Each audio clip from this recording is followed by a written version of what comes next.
Olá, eu sou o professor Maurílio e essa é uma aula de emissões radioativas.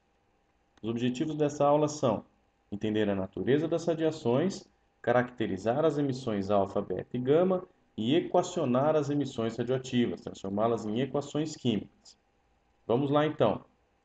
A primeira coisa que a gente precisa saber de radioatividade é que ela é um fenômeno nuclear, ou seja, acontece no núcleo dos átomos.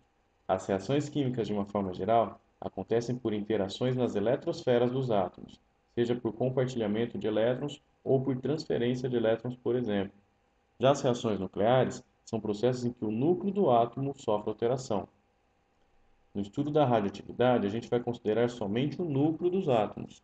E esse núcleo vai ser chamado de nuclídeo. Então, o nuclídeo é como se a gente estivesse considerando somente o núcleo e desconsiderando a eletrosfera, como se ela não existisse. Nuclídeo é um nome dado a um núcleo caracterizado por um número atômico, ou seja, um número de prótons, e um número de massa. Lembre-se que o número de massa vai ser a soma dos prótons e nêutrons daquele núcleo. Radionuclídeo ou radioisótopo é um nuclídeo emissor de radiação. Por exemplo, o nuclídeo do desenho vai ser um radionuclídeo. Ele vai apresentar 6 prótons e 8 nêutrons.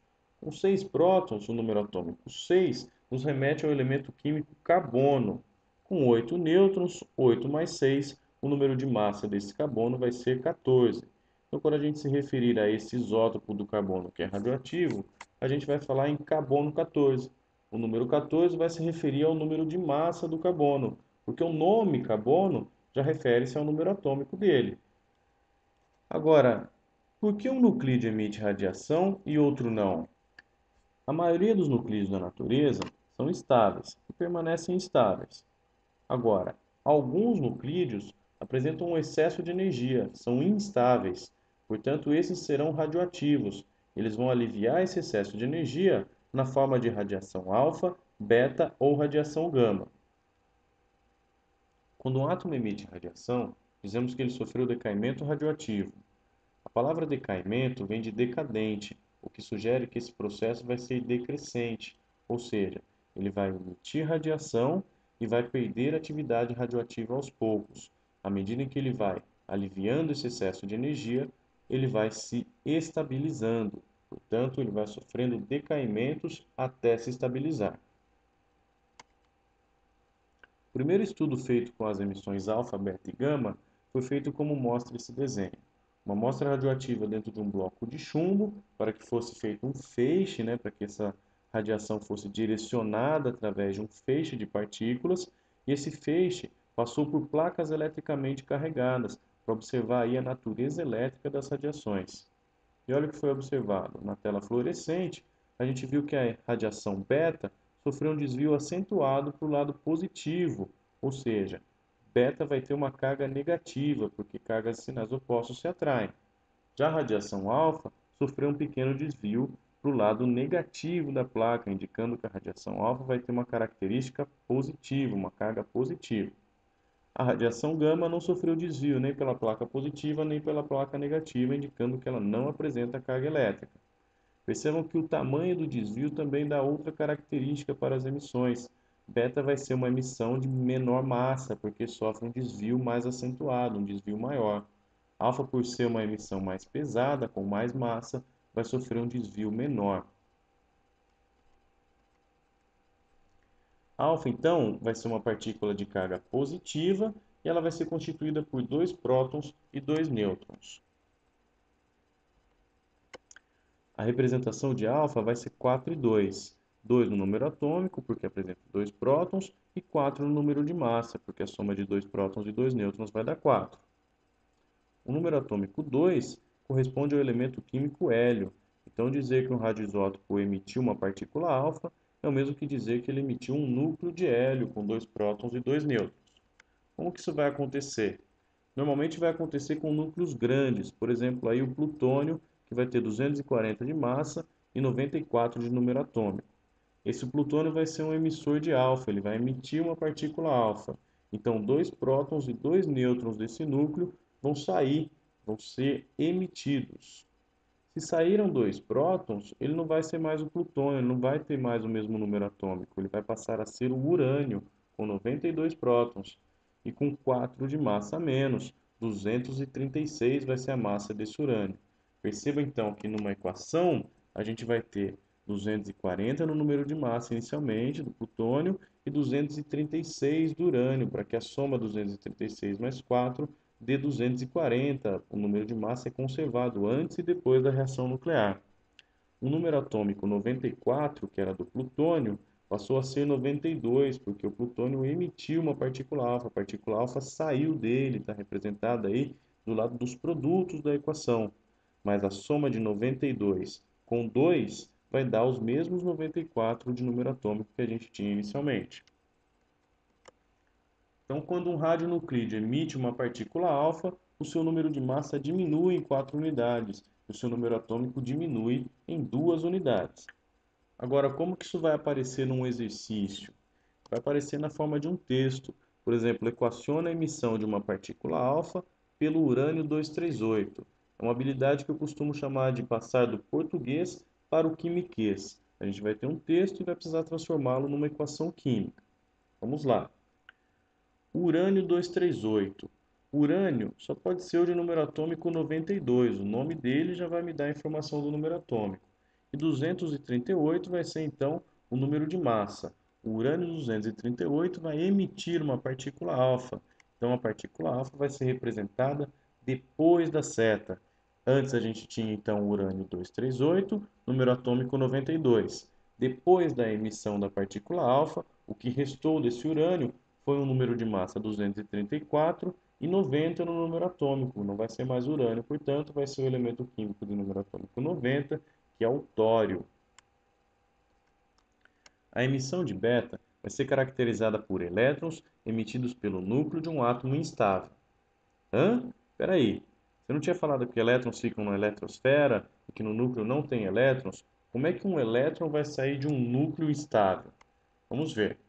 A representação de beta vai ser 0 e menos 1, que é o mesmo que um elétron com 0 de massa, e menos 1 de número atômico. Já já vamos entender esse menos 1. Lembre-se que o elétron tem massa desprezível, a massa aqui não vai ser afetada a partir de uma emissão de beta. Quando um radionuclídeo emitir radiação beta, um nêutron dele vai se transformar num próton, num elétron e mais um neutrino. Alguns livros trazem como antineutrino, que é uma outra subpartícula que não é objeto de estudo no ensino médio. Simplificadamente, um nêutron se decompõe num próton mais um elétron. Esse elétron vai sair do núcleo na forma de uma radiação beta, e o próton vai permanecer lá no núcleo. Então, trazendo de novo o esquema do nosso carbono 14. Percebam que, dos 8 nêutrons que existiam inicialmente, um deles passou a ser um próton.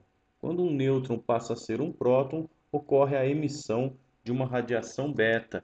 Representando isso na forma de uma equação, a gente vai ter o carbono 14 de número de massa, 6 de número atômico. Percebam que um próton e um nêutron têm praticamente a mesma massa. Então a massa não é afetada, continua sendo 14. Mas o número atômico vai aumentar uma unidade, porque o que antes era um nêutron passou a ser um próton.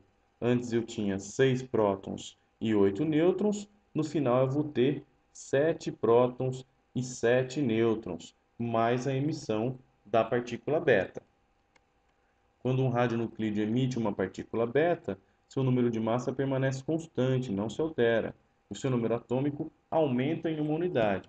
Por isso que a representação de beta é zero no número de massa. O número de massa não vai ser afetado. E é menos 1 no número atômico, porque esse menos 1 está representando justamente o aumento em uma unidade nessa emissão. No enunciado de exercício, isso pode aparecer como: equacione a emissão de uma partícula beta pelo bismuto 214. Então, o bismuto vai emitir uma partícula beta e a gente precisa equacionar esse processo, transformar numa equação química. O nome é bismuto, eu vou até a tabela periódica e consulto o número atômico. O número atômico dele é 83. O número de massa é 214. Ele vai emitir uma partícula beta, cuja representação é 0 e menos 1, e vai se transformar num elemento químico com o mesmo número de massa, porém o número atômico uma unidade maior, 84, que é o elemento químico polônio. Percebam que a conservação do número de massa, 214, é o mesmo que 0 mais 214, e há uma conservação também no número atômico, 83, é o mesmo que 84 menos 1. A radiação gama é definida como ondas eletromagnéticas de alta energia emitidas por núcleos instáveis logo após a emissão de alfa e beta. Uma dica para lembrar é que gama vem sempre gamado, ela vem sempre junta da emissão alfa ou beta, ou as duas. Na equação química desse processo, a gente pode representar duas emissões numa mesma equação. Por exemplo, o césio 137 é um beta emissor, então ele vai emitir uma partícula beta e vai se transformar no bário 137. Esse bário é instável, ou seja, ele tem excesso de energia. Para aliviar esse excesso de energia, ele vai emitir uma radiação gama, cuja massa é zero e o número atômico é zero. Então ele vai continuar sendo bário de número atômico 56 e vai continuar tendo massa 137.